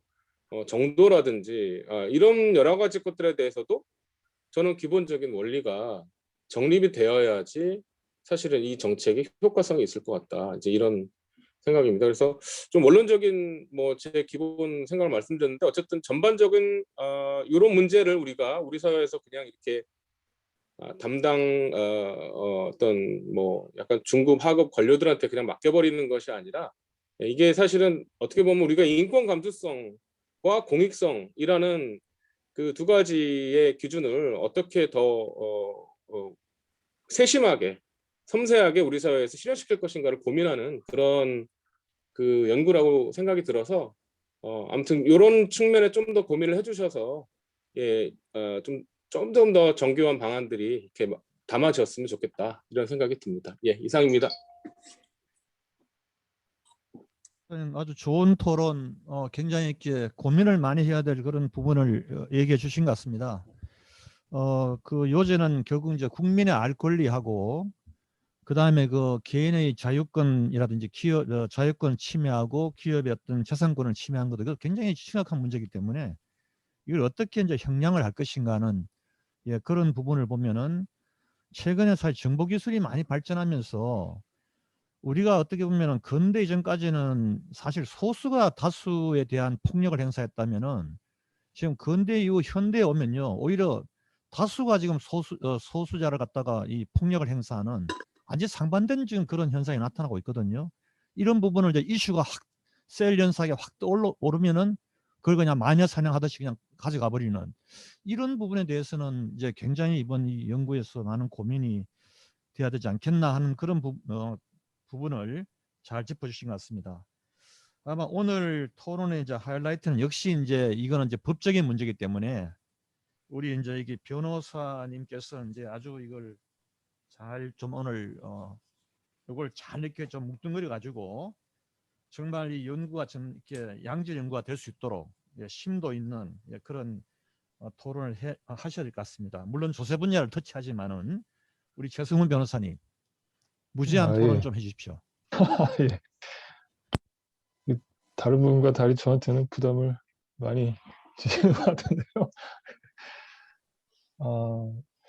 그 신영기 교수님이 이제 뭐 말씀하셔가지고 제가 그 토론에 참여하게 됐습니다만, 정확히 이제 제가 있었던 곳은 이제 중부지방국세청의 이제 그 징세 법무국의 이제 과장이었고요. 이제 국세청 하면 이제 보통 그 본청을 이제 이야기합니다. 이제 세종시에 있는. 그리고 이제 지방청이 이제 뭐 1급 지방청이 이제 서울, 중부, 이제 뭐 부산 이렇게 있고요. 그래서 이제 중부청 같은 경우에는 이제 경기도, 인천, 강원도를 이제 커버하고요. 이제 관할 세무서가 이제 제일 많죠. 지금은 이제 최근에 인천청이 생겨서 이제 인천 관할 몇 개는 이제 인천청으로 갔고요. 이제 이 체납에 관해서는 사실은 중부청이 이제 제일 많고 이제 본청에서 가장 이제 걱정하는 지방청이죠. 왜냐하면은 그 뭐 어떻게 보면 이제 그 널리 알려졌다고 볼 수도 있는 사실인데 사업이 잘 안 되면 경기도나 인천으로 나오시거든요. 그렇기 때문에 체납이 당연히 이제 많을 수밖에 없죠. 예, 그리고 보통 체납이 발생하는 경우가 이제 그 세무조사를 나와서 한 5년치를 이제 한꺼번에 이제 부과를 하는데 역설적입니다만 그 세무조사를 나가는 그 시기가 그 회사가 어려워지는 시기입니다. 왜냐면은 이제 기존의 그 매출이 이제 그 일정한 수준으로 가다가 이제 사업이 안 좋아지면은 이제 갑자기 줄어들거든요. 근데 이제 세무조사 대상을 선정할 때에 그렇게 이제 급작스러운 그 매출액 변화가 있는 이제 회사를 타겟으로 하기 때문에 이제 이미 이제 세무조사가 나왔다라는 것 자체가 어찌 보면 이제 그 회사가 이제 어렵다는 이제 강한 시그널이 될 수도 있고요. 그래서 이제 체납이 이제 발생을 하게 되죠. 이제 이 고액 상습 체납자 명단 공개와 관련해서는 이제 그 국세징수법에 이제 근거 조문이 있기는 합니다. 근데 이제 국세청 실무자분들이 이 명단 공개 자체에 대해서는 크게 이제 어떤 그 업무에 있어서 뭐랄까요, 이제 그 잘한다고 해서 이제 칭찬을 받을 수 있는 분야는 아니거든요. 왜냐하면 이걸 명단을 공개하면은 이제 체납액이 뭐 일반 이제 사람들이 상상할 수 없는 금액도 있다 보니까 오히려 이제 그걸 발표한 국세청을 이제 욕을 하죠. 그걸 안 받아내고 여태까지 뭐 하고 있었냐. 이제 그런 비난을 받다 보니까 그렇게까지 이제 그 유인을 가지는 그 이제 뭐 적극적으로 뭐 할 만한 건 아니고 오히려 이제 뭐 그 간혹 언론에도 나옵니다만 그 이제 뭐 체납자 집에 가서 뭐 숨겨져 있는 현금을 뭐 이렇게 찾아내고 뭐 비밀 금고에서 이제 뭐 금괴 같은 거 이제 찾아내고 이제 그런 거는 굉장히 열심히 합니다. 근데 금액 자체로만 놓고 보면 굉장히 미미한 건데 이제 뭐 본청 국장님 직접 발표도 하고 뭐 그러시죠. 뭐 뉴스에서도 이제 많이 다루고 하니까 이제 승진하고 이제 많이 연결이 되고요. 근데 이제 이 명단 공개 같은 경우에는 어찌 보면 이제 그 굉장히 그 루틴한 이제 절차를 밟는다고 할 수 있는데요. 그 본청에서 이제 그 전산을 통해서 그 이제 검토 대상자를 이제 사전 통지하는 검토 대상자를 이제 선정을 리스트를 해서 이제 지방청으로 뿌려줍니다. 그럼 지방청에서 이제 다시 세무서로 이제 뿌리면서 그걸 제외할 이제 사람들을 이제 체크를 하라고 하죠. 뭐 법에 이제 뭐 그 요건들이 있거든요. 이제 그런 것들을 이제 뭐 2억 뭐 금액이라든지 뭐 실익이 이제 있는지 뭐 없는지 뭐 수탁자들이 이제 납부해야 되는 그런 경우는 사실 이제 그 수탁자의 잘못은 아니니까 이제 그런 물적 납세 의무 같은 것들은 이제 뭐 제외한다든지 해서 그걸 다시 이제 세무서에서 지방청으로 올리고 지방청에서 취합을 해서 이제 다시 이제 본청으로 올립니다. 그러면 이제 본청에서 이제 그 국세정보위원회라는 걸 열어서요. 이제 사전 통지 대상자 리스트를 이제 확정을 하고요. 그건 이제 다시 또 재확정으로 내려주면 이제 세무서 이제 다시 또 가서 그거 이제 세무서에서 이제 안내문하고 같이 해서 이제 보내주죠. 그래서 이제 소명을 하시라고. 그래서 이제 그 6개월 정도 이제 그 기간을 이제 주고요. 근데 다시 이제 그 본청으로 다시 올라오면 이제 국세정보위원회에서 이제 최종적으로 확정을 하는데요. 이게 이제 그냥 지나칠 수도 있는 이제 문제이긴 하지만 이게 의외로 이제 좀 큰 차이를 가져올 수도 있는 부분이 이 국세징수법의 이 명단 공개는 그 국세청장이 공개할 수 있다라고 돼 있거든요. 그러니까 이제 상당한 재량이 있는 걸로 되어 있습니다. 뭐 실익이 없으면 또 빼는 수도 있으니까요. 근데 이제 실제로 그 민원이라고 하죠. 그 국세청 민원인들은 상당히 이제 과격한 걸로 이제 뭐 언론에서도 이제 예전에 이제 뭐 와서 이제 뭐 불도 지르신 분도 있고 뭐 이렇게 비극적인 일도 이제 많이 발생하는데요. 민원이 이제 많이 발생하는 거는 이제 출국 금지입니다. 못 나가게 하니까 그건 이제 당장 이제 뭐 찾아오고 뭐 난리치죠. 근데 이 출국 금지 같은 경우에는 이제 요건에 해당하면 이제 명단 공개는 이제 2억 원인데요. 금액 기준으로 하면 출국 금지는 이제 5천만 원이거든요. 물론 이제 그 금액 기준 외에 다른 요건도 있습니다만 이 출국 금지는 요건에 해당하면 이제 국세청장이 법무부 장관한테 반드시 이제 출국 금지를 요청하여야 한다고 되어 있어서 이거는 이제 재량이 없습니다. 근데 이제 이 법에는 없는데요. 국세징수법에는 없는데 이제 이 국세청 직원들이 이제 업무를 처리하는 데 있어서 이제 그 기준으로 삼는 그 훈령들이 여러 가지가 있거든요.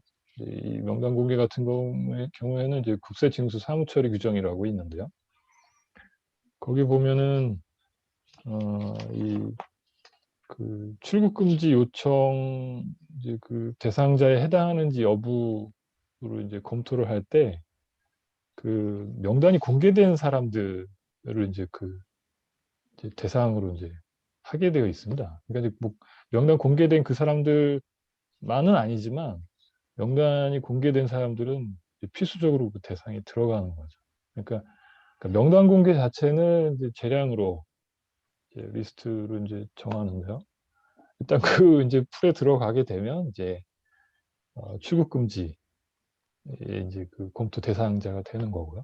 이제 말씀드린 것처럼 출국 금지는 요건에 해당하면 이제 반드시 그 법무부에 이제 출국 금지 요청해야 되기 때문에 재량이 없고요. 이제 기속행위에 해당하는 거죠. 이제 그 출국 금지가 이제 그동안에 이제 뭐 어찌 보면 그 고액 상습 체납자들이 그나마 이제 좀 이렇게 신경 쓰는 이제 뭐 제재랄까요? 뭐 그랬다고 하면은 2019년에 이제 그 감치 제도가 생겼거든요. 그러니까 이제 30일 동안 이제 가둬놓을 수 있는 거죠. 네. 그리고 그거는 이제 올해 아마 이제 처음 이제 그 리스트를 만드는 작업을 하고 있는 것 같습니다. 2019년에 이제 만들어져서 이제 작년 체납부터 이제 뭐 이렇게 적용이 될 테니까요. 근데 이제 이제 감치 관련된 것도 결국은 이제 이 규정에는 지금 안 들어가 있는데 실질적으로는 이 고액 상습 이제 체납자 그 명단에 들어가 있는 사람 그 사람들을 이제 또 다시 이제 그 기준으로 삼아서 이제 들여다보는 거죠. 물론 이제 감치는 이 신체적인 자유를 박탈하는 거기 때문에 좀 요건이 좀 엄격하긴 합니다. 뭐 실제로 이제 납부할 수 있는데 납부를 안 한다는 거를 이제 입증을 해야 되는데 그게 좀 쉽지는 않을 거고요. 물론 이제 따로 이제 조세 포탈에 해당하면은 그건 이제 형사 절차로 진행해서 이제 경우에 따라서는 이제 뭐 징역형을 이제 살 수도 있기 때문에 그런 쪽으로 이제 사실상은 이제 운영되는 경우가 많겠습니다. 어쨌든 감치 제도가 이제 생겼다는 거는 좀 그동안에 이제 뭐 단순한 뭐 명단 공개나 이제 뭐 출국 금지하고 이제 차원이 다른 거죠. 다만 이제 아까 말씀드린 것처럼 이제 그 명단 공개는 이제 할 수 있다라고 해서 상당한 재량이 있는데 법에서도 이제 그렇게 부여를 하고 있고요.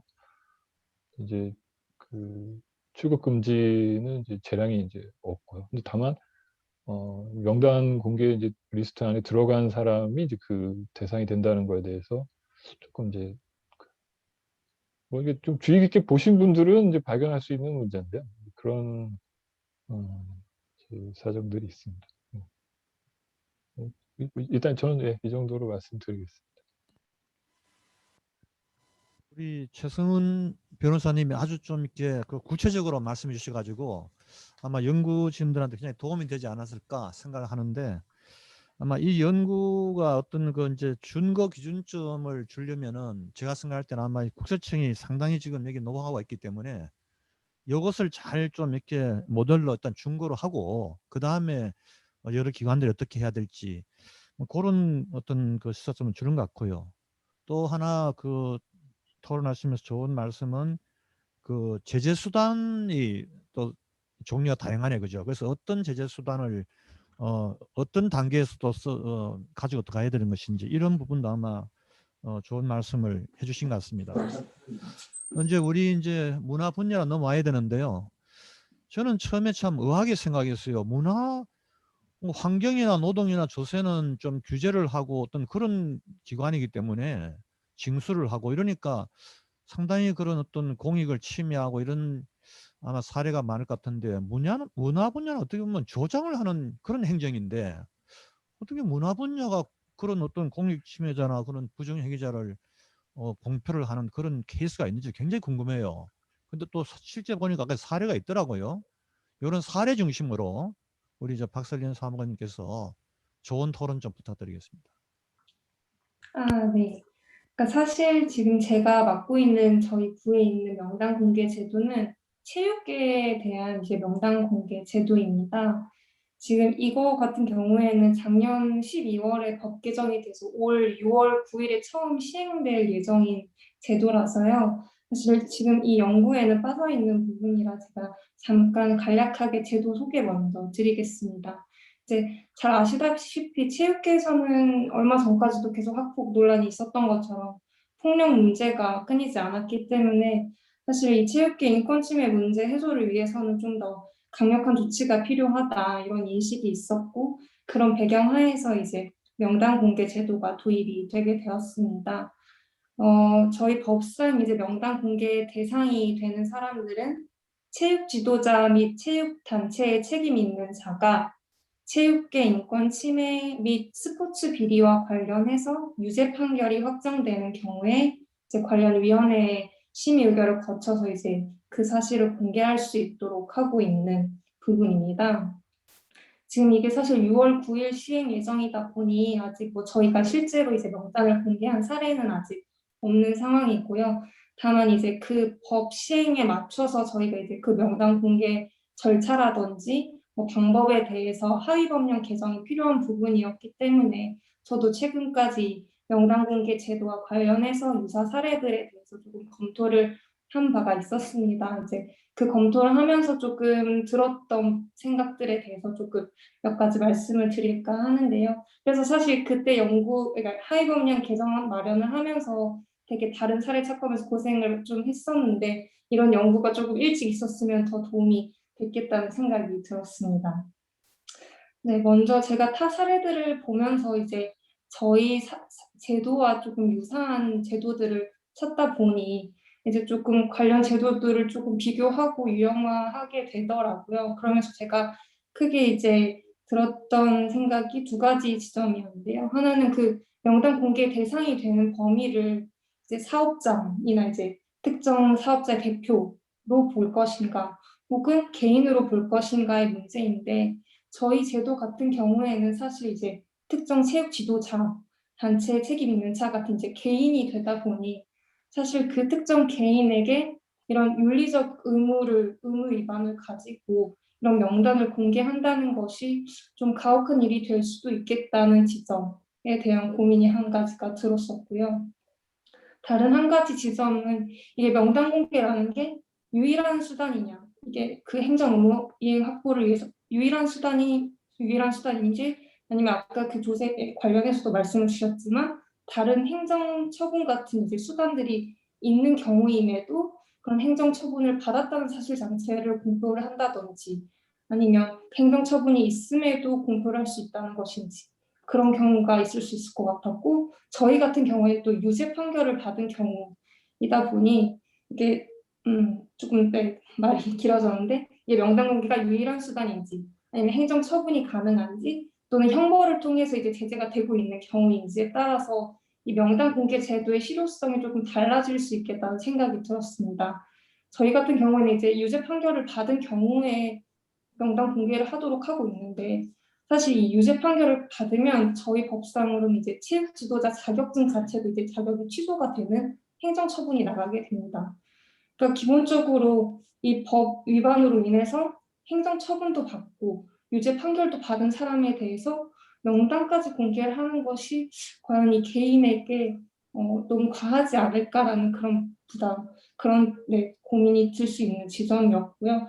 그래서 사실 이런 뭐 단순 개인이냐 사업장 대표냐 아니면 명단 공개가 유일한 공개 여부냐 수단 여부냐에 따라서 이게 각 부처마다 되게 제도가 다양하지만 실제로 이게 운영이 되는지 여부는 조금 달라질 수 있겠다는 생각이 들었습니다. 그래서 제가 관련한 그런 명단 공개 제도들이 실제로 공표를 하고 있는지나 연도별로 그렇게 명단 공개를 지속적으로 하고 있는지를 한번 확인해 보려고 했는데 사실 그게 사례 확인이 쉽지가 않더라고요. 그래서 이 연구를 통해서도 한번 그 제도들이 실제로 지속적으로 운영이 되고 있는 건지 이게 얼마나 매년 지속적으로 운영이 되고 있다면 그 제도 자체가 유효하다고 판단을 하고 있는 것일 테고요. 아니라고 한다면 사실 그 명단 공개를 결정하는 것 자체에 있어서 부처 차원의 정말 고민이 드는 지점이 많이 있을 수 있다는 그런 생각이 들었습니다. 그래서 한번 이번 연구를 통해서 그런 제도들이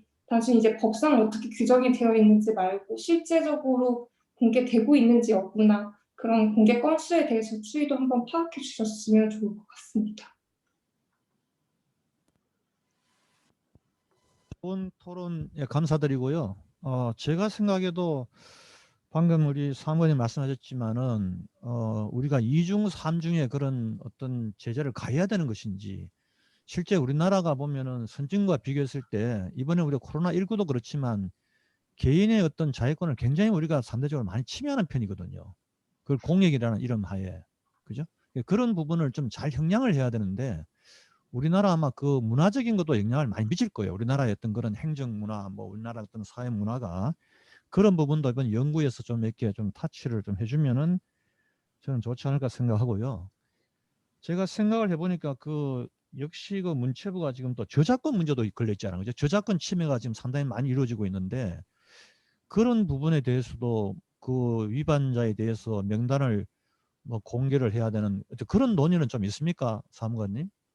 제가 죄송한데 저작권 쪽은 전혀 무지해서 또 그 모르죠. 부분에 네네. 예, 워낙 그게 분야가 크다 보니까 그죠? 네. 그런 부분도 우리 연구진에서 좀 앞으로 하실 때 저작권 문제가 어떻게 지금 그 분야에서도 그런 이슈가 나오고 있는지.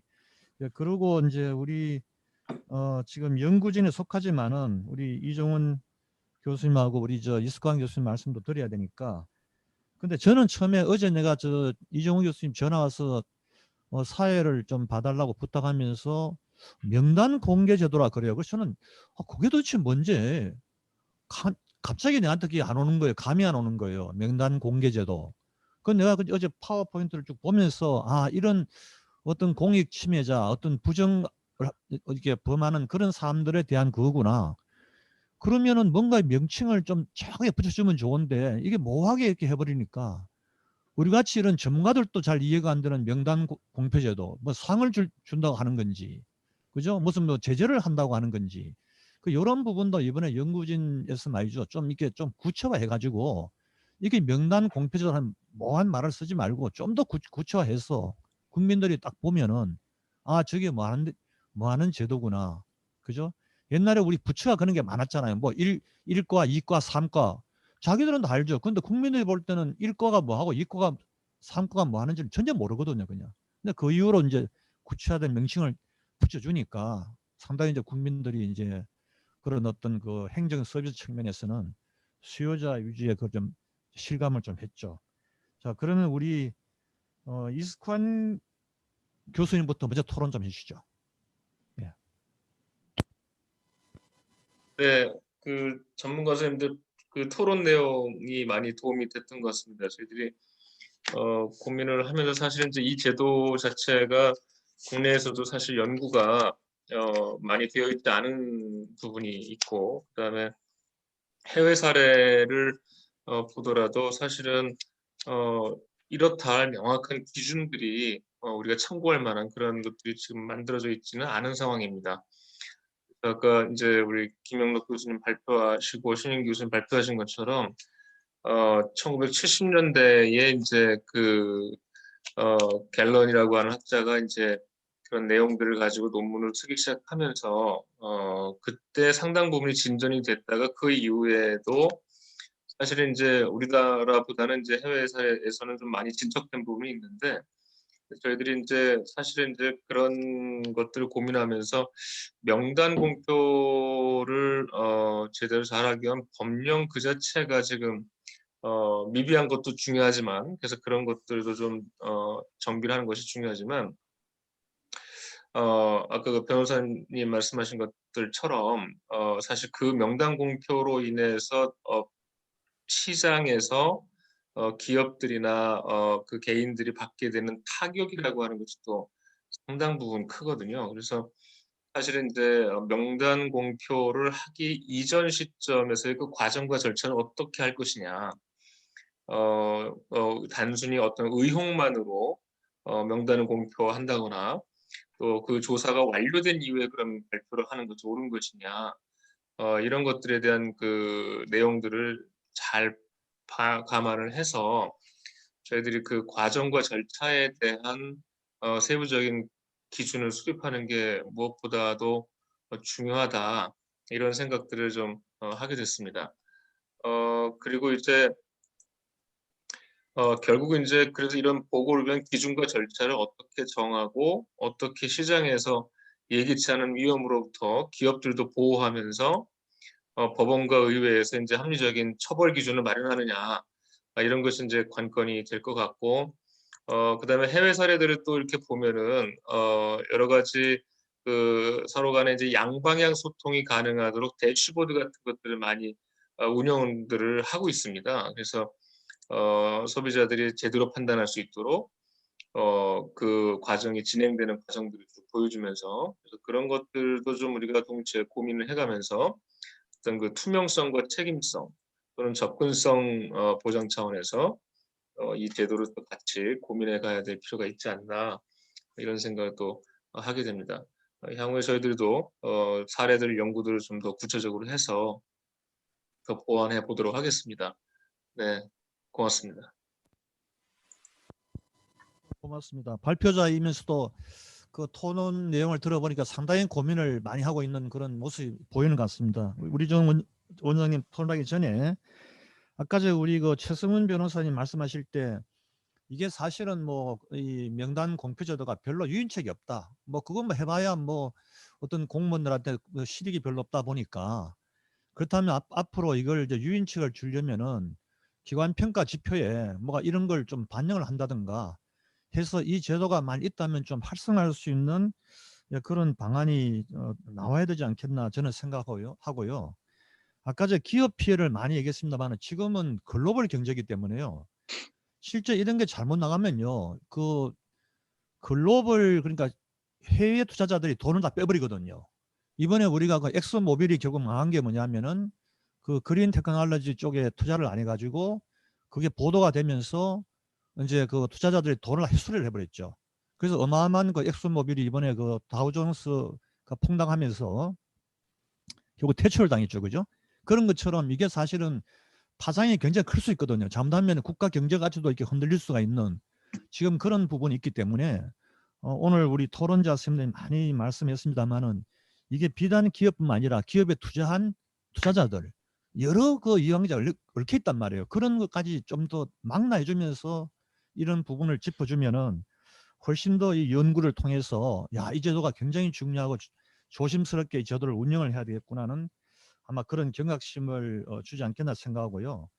아까 저 우리 김영록 교수님이 발표하실 때 그 미국 행정절차법, 제가 83년도 미국 5년도 미국 유학 가서 공부할 때 제가 깜짝 놀랐던 게 아마 제가 제 기억으로는 이 법이 아마 제정된 게 1946년으로 제가 알고 있어요. 그러니까 미국은 벌써 40년대 이 법이 제정이 됐단 말이에요. 그때 우리는 86년, 90년대도 뭐 행정 절차에 관한 개념도 우리는 그때 없었으니까 그걸 보면은 미국 사람들이 개인의 어떤 자유권이라든지 기업의 재산권을 대해서 엄청난 그 고민을 하고 있고 특히 뭐 로버트 노직 같은 경우는 뭐 그 정의론 보면은 이 개인의 자유권이나 기업 재산권 침해하는 걸 엄청나게 싫어하는 분이거든. 이런 분들은요. 그렇다면 이런 좀 이론적인 백그라운드 앞에 조금 더 언급해 주면은 우리가 왜 이 제도에 대해서 많은 고민을 해야 되는지를 저는 알 수 있을 것 같고요. 그 다음에 제가 볼 때는 사례를 좀 넣어줬으면 좋겠어요. 이 제도를 통해서 실제 피해를 본 사례가 뭐 실명은 거론 못하더라도 이니셜을 쓰더라도 이런 어떤 피해 사례가 있었다. 예, 그런 부분을 좀 언급해 주면은 그냥 이렇게 설문부수 이런 것도 중요하지만은 사례가 조금 더 첨가되면은 훨씬 이 연구가 굉장히 재미있는 연구가 되지 않겠나 생각하고 우리 전체를 이제 토론을 다 들었으니까 우리 이정훈 교수님께서 전체를 다 뭉뚱그려 가지고 토론을 갖다가 해주시면 좋겠습니다. 네. 네. 제가 뭐 토론이라기보다는 사실은 저희들 우리 과제에 여러분들의 좀 우리 전문가 선생님들 의견을 좀 들어보자. 그다음에 그런 차원에서 이제 이런 세미나를 갖다 마련했는데 여기 좀 우리 최우석 서기관도 계십니다만은 사실 뭐 교육부 사례는 교육부에서 사실 더 잘 알고 있으니까 그렇게 아마 우리 최 서기관님이 막판에 조금 이야기해 주시면 좋을 것 같고요. 오늘 우리 선생님들 여러 가지 의견을 주신 것 같습니다. 제가 보기에 우리가 뭐 이제 많은 각 부처에서 하고 있는 여러 가지의 명단 공표제도 우리 사회를 맡으신 우리 박광국 원장님께서도 말씀하셨습니다만 이름 자체가 조금 사실은 일반인들이 듣기에는 조금 생소할 수도 있는 그런 제도인데 어쨌거나 의무 미이행 불이행 당사자에 대한 제재 수단이죠. 제재 수단의 하나로서 이제 우리가 불이행자의 공표 제도인데 이제 이걸 갖다가 우리 뭐 박수진 사무관도 말씀하셨습니다만은 아까 우리 최성훈 변호사님께서는 주로 이제 세무 담당은 개인 베이스로 하기 때문에 개인세에 관한 거와 그 다음에 이제 기관의 법인세에 관한 거를 나눠 본다면 이제 이런 차이가 있겠죠. 그런데 우리가 통상적으로 이런 이제 대상으로 하는 거는 개인에 관한 우리 제재와 그다음 기관 법인에 관한 이제 제재를 갖다 우리가 구분해야 될 필요가 있을 것 같아요. 그래서 기관에 관한 것은 무슨 법인이라는 것은 좀 더 이제 책임성인들이 좀 더 강화돼야 된다고 생각할 것 같고요. 그래서 이제 개인에 관한 문제는 뭐 인권 문제와 같이 계류될 수 있고, 그다음에 이중 삼중의 제재가 개인의 이제 손실을 가져올 수 있기 때문에 그건 좀 고민을 조금 더 한 단계 더 고민해봐야 될 부분이 있을 것 같고, 그다음에 법인과 기관에 관한 어떤 제재에 관해서도 우리 박광국 원장님 말씀하신 것처럼 예를 들어서 기업의 그 대상 기관의 규모라든지 분야라든지 혹은 예를 들어서 글로벌 성격이 더 있다든지 이런 부분에 대해서 기업의 어떤 대상 기관에 공공기관 같은 뭐 좀 더 책무성이 더 있겠죠. 공공기관에도 예를 들어서 아주 글로벌한 차원에서 활동하고 있는 공공기관에게는 좀 다른 어떤 기준을 갖다 대야 될 거고, 그래서 이런 어떤 제재의 그 어떤 그 수준을 이제 공표를 갖다 어디까지 할 것인가 하는 문제에 관해서는 이제 대상 기관의 어떤 성격과 분야와 규모와 그 다음에 어떤 활동 범위 이런 걸 갖다 좀 고민하면서 조금 우리가 이제 여러 가지 방식이 활용될 수 있다는 저희들이 이제 제안을, 이 연구를 통해서 우리가 뭐 확정짓는 건 아니니까, 다만 그리고 현재로서는 각 부처에서 자발적으로 지금 각자 하고 있는 방식인데 미국에서도 뭐 여러 분야에서 하고 있습니다만은 그래도 총론적으로는 우리나라에도 행정 절차법에 일반적인 어떤 규정을 두는 것은 좀 필요할 것 같다 이런 생각이고요. 그것이 또 어느 정도로 할 것인가는 또 여러 가지 법률적이고 실제적인 행정 그걸 갖다 하는 데 있어서 여러 가지 검토 사항이 좀 있을 거라고 생각이 됩니다. 저희도 물론 이제 연구진에서는 이런 방식 정도로 하면 좋지 않겠느냐 이렇게 시나리오 1, 2, 3 혹은 그래서 대안을 갖다 한두 개를 갖다 제시하는 차원으로 접근하려고 하는 것 같고 아까 또 마찬가지로 이런 것을 갖다 결정할 때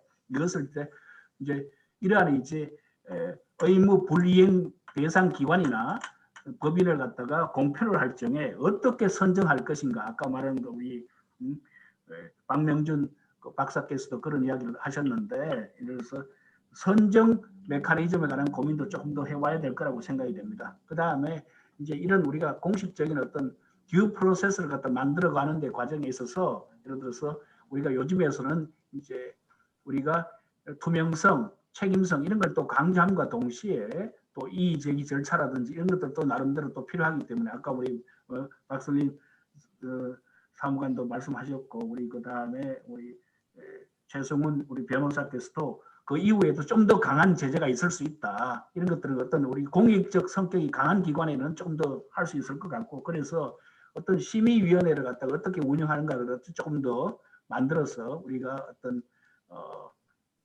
예를 들어서 제재 대상 기관에게 다시 한번 더 소명할 수 있는 기회도 우리가 뭐 그것이 인권의 차원이든 혹은 예를 들어서 그것이 뭐 어떤 개인의 어떤 재산권 보호의 차원이든 간에 지나치게 공권력이 이제 기업 활동이라든지 개인의 어떤 자유로운 행위에 지나친 침해가 되지 않도록 왜냐하면 그것이 뭐 재산상의 손실을 또 가져올 수 있는 문제이기 때문에 그래서 좀 더 이제 주의 깊게 어떤 방안들을 갖다가 몇 가지 이제 생각을 하도록 하겠습니다. 예. 저 뭐 우리 교육부의 생각도 한번 들어봤으면 좋겠습니다. 예.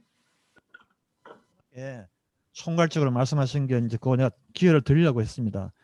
그런데 이제 이 연구가 다 끝나고 나면 저는 국회에서 한번 공청회를 한번 하는 게 좀 좋지 않겠나 생각을 합니다. 왜냐하면 어차피 국회의원분들의 그 관심을 환기시켜야 되기 때문에 저는 공청회가 필요하다 생각을 하고요. 제가 볼 때는 오늘 제가 이 발표를 들으면서 우리 저 이병국 저 박사님 계시지만은 이거 제가 볼 때는 KI가 좀 이 기본 과제를 해가지고요 환경부의 존재 유상을 좀 높여야 될 것 같아요. 지금 제가 어제 그 한국여성단체협의회 어제 내가 환경 강연을 하고 왔는데 그 한국여성단체협의회가 전국 유권자 500만입니다. 500만.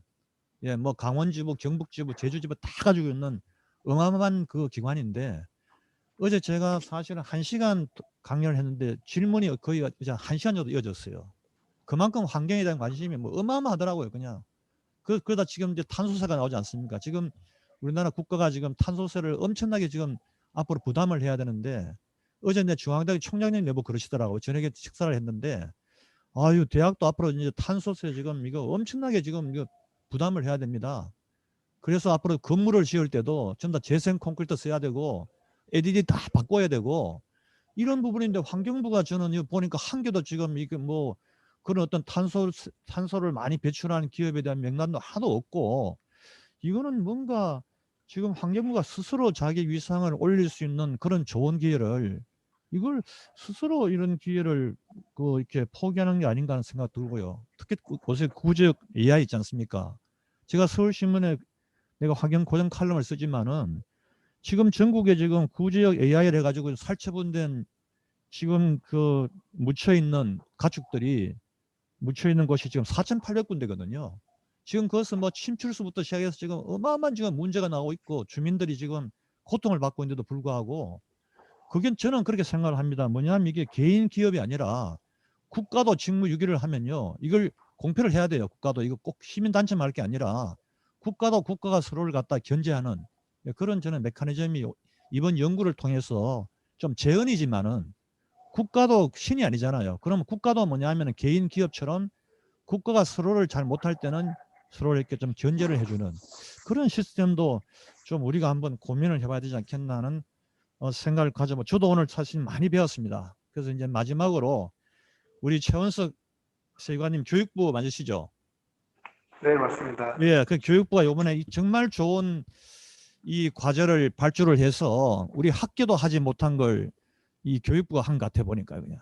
그래서 이제 앞으로 아마 우리 학교에서도 굉장히 많은 담론이 이제 이루어지지 않을까 하는 기대를 하고요. 우리 이제 김영록 교수님하고 우리 신현기 교수님이 아마 이제 이 분야를 앞으로 주도하지 않겠나. 예, 저는 또 그런 생각을 가져봅니다.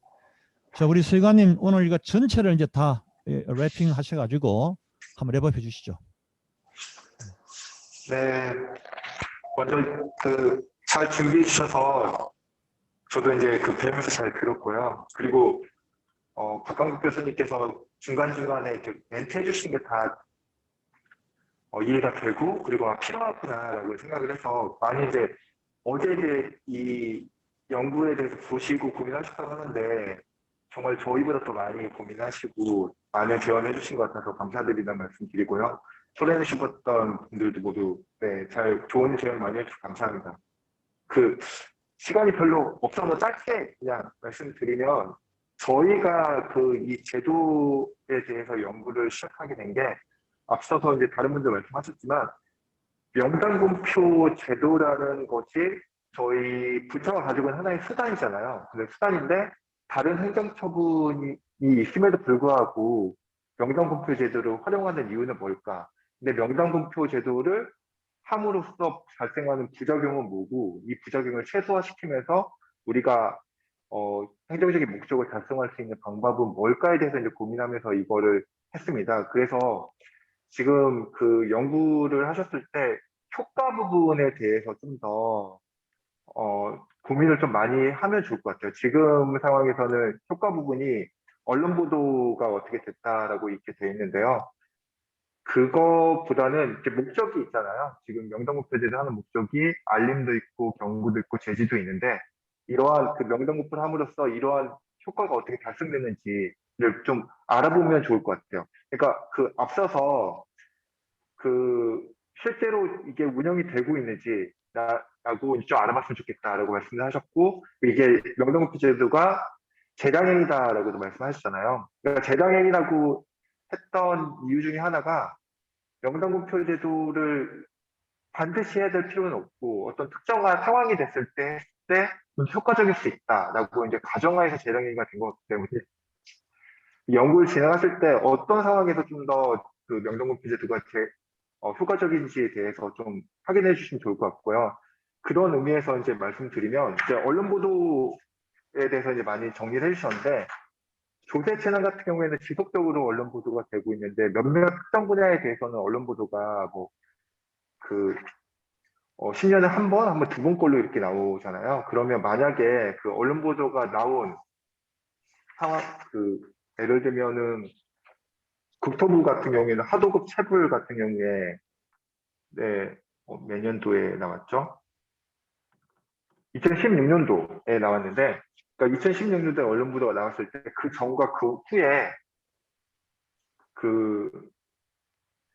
하도급 체불이 줄었는지에 대해서 한번 확인해 보면은 좋지 않을까. 그러니까 그런 식으로 좀 더 다양하게 효과를 확인할 수 있는 방법이 있지 않을까라고 생각을 했습니다. 네. 그러니까 그래서 네, 결론적으로 말씀드리면은 명단공표 제도가 좀 성과를 좀 더 많이 좀 발전시킬 수 있는 방법이 뭔가, 그리고 한계는 뭔가에 대해서 좀 더 면밀하게 검토가 되고 난 다음에 그 주된 목적에 따라서 가이드라인이 면밀하게 제시가 되면은 명단공표 제도가 좀 발전적으로 나갈 수 있지 않을까라고 생각했습니다. 네, 감사합니다. 아니 보니까